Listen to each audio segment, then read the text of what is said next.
Gilberto Bosques tuvo que hacer frente al hostigamiento de las autoridades pro-alemanas francesas y al espionaje de la Gestapo. México rompió las relaciones diplomáticas con el gobierno de Vichy. Poco después, el consulado fue tomado por tropas de la Gestapo que confiscaron ilegalmente el dinero que la oficina mantenía para su operación. Bosques, su familia y el personal del consulado, 43 personas en total, fueron trasladados a Alemania, violando las normas diplomáticas, y se les recluyó en un hotel prisión. Después de poco más de un año, fueron canjeados por prisioneros alemanes en un acuerdo con el presidente Manuel Ávila Camacho. Bosques regresó a México en abril de 1944. Miles de refugiados españoles y judíos lo esperaban en la estación de ferrocarril de la capital para recibirlo con el más sincero agradecimiento.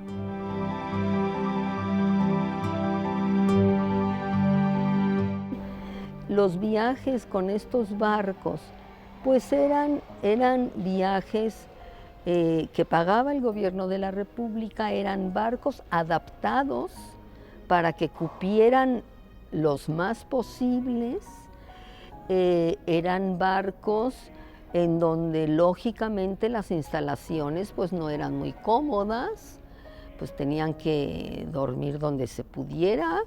Había pocos camarotes en donde dormían los matrimonios, pero las personas que venían solas las mandaban a las plantas bajas del barco, en donde cuentan que hacía tanto calor que no lo soportaban y que entonces muchas veces la gente dormía encubierta. Era más fresco dormir ahí. Pues comían lo que se podía, en fin, pues era una comida también sencilla, mucho mejor que la de los campos, pero pues también sencilla. A algunos les gustaba, a otros no les gustaba. Unos venían contentos, otros venían deprimidos, venían contentos porque se habían salvado, porque venían a un país libre, un país que los recibía con los brazos abiertos. Otros venían deprimidos porque habían dejado allí a su familia, habían perdido la guerra, venían tristes. ¿Quiénes venían tristes y quiénes venían contentos? No se puede generalizar, depende de la historia personal de cada uno. Sin embargo, yo pienso que los que podían venir más tristes eran aquellos que ya tenían una vida hecha en España, los que ya tenían una profesión, los que ya trabajaban, los que tenían un futuro prometedor en España. Y las personas más jóvenes o las personas que no habían tenido estudios, pues venían muy contentos, porque no solamente se habían salvado de la guerra, sino que venían a un país en donde podían rehacer su vida de otra manera. Porque hay que tomar en cuenta que en el exilio español no solo vinieron, como decimos, los intelectuales, los maestros de la universidad, los médicos, los filósofos. No solamente vino gente preparada, vinieron muchísimos campesinos, muchísimos obreros, muchísima gente que no tenía ninguna preparación y no por eso menos valiosa, pero gente que al estar su vida en peligro, si se quedaban en Europa, optan por salir. El venir a México, ellos lo veían como lo mejor que les podía pasar. Preferían venir a México a ir a cualquier otro sitio.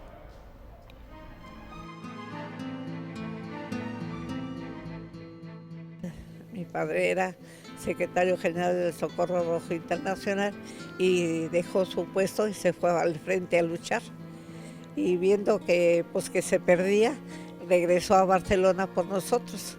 Y ya salimos, él llegó en la madrugada y a la noche, en la tarde, salimos de Barcelona con mi madre y mis dos hermanos.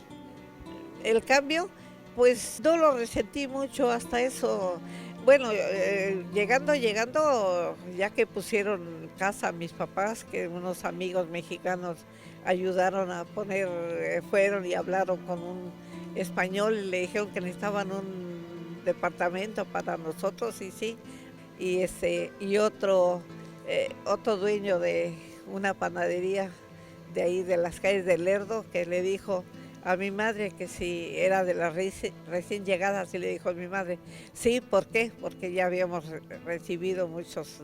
El primero de un pariente de mi padre, que era primo hermano de mi abuela, y que mi abuela hablaba mucho de él, que mi padre lo fue a ver, a saludar a nombre de mi abuela, así, y le dijo que si renunciaba a sus ideas, le daba trabajo.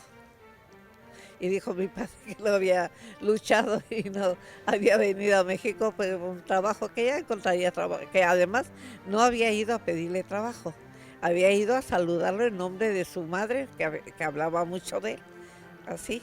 En aquellos años una radiodifusora local había sido convocada por el Ayuntamiento de Veracruz y les estaba pidiendo a las familias veracruzanas que fueran a adoptar a una familia en su casa. Veracruz atravesaba por esos tiempos, aunque una pobreza muy en lo general en los habitantes de Veracruz limitada, había trabajo, la gente que trabajaba podía obtener los recursos para vivir pues modestamente bien, alcanzaba para una familia. Las familias de ese tiempo eran de papá, mamá y unos 7 hijos aproximadamente. Muchas personas en Veracruz fueron hasta los almacenes de Sanidad Internacional a apuntarse para recibir una familia. Y bueno, algunos de ellos al bajar, les toca con la familia fulana de tal, los recibían y manifestaban el asombro que sentían ellos, que cuando iban caminando por el malecón, que fue lo primero que ven, por supuesto, el malecón de Veracruz, el antiguo edificio de la Dirección General de Faros, hoy Faro Venustiano Carranza, Sanidad Internacional, la Torre de la Catedral, y caminar con libertad. Cuando venían de campos de concentración donde no te podías mover ni siquiera unos metros y te movías un poco más, te apuntaban o te gritaban o te golpeaban. Entonces se sentían muy extraños. Caminar con libertad, donde la gente se acercaba, el veracruzano, el jarocho, les sonreía y les daba la mano, se decía bienvenido. Se sentían tan extraños, algunos se los habían llevado a comer a los cafés o restaurantes de la ciudad y se sentían extraños al estar sentados y con un plato de comida caliente y sabrosa, higiénica. Fue para ellos una maravilla haber llegado a Veracruz. No todos los que llegaron en ese momento en el Sinaya se quedaron en la ciudad. La gran mayoría se fue hacia el interior del país, donde se asentaron en la Ciudad de México, en Puebla, en Monterrey y en distintos lugares más. Pero algunos sí se quedaron en Veracruz.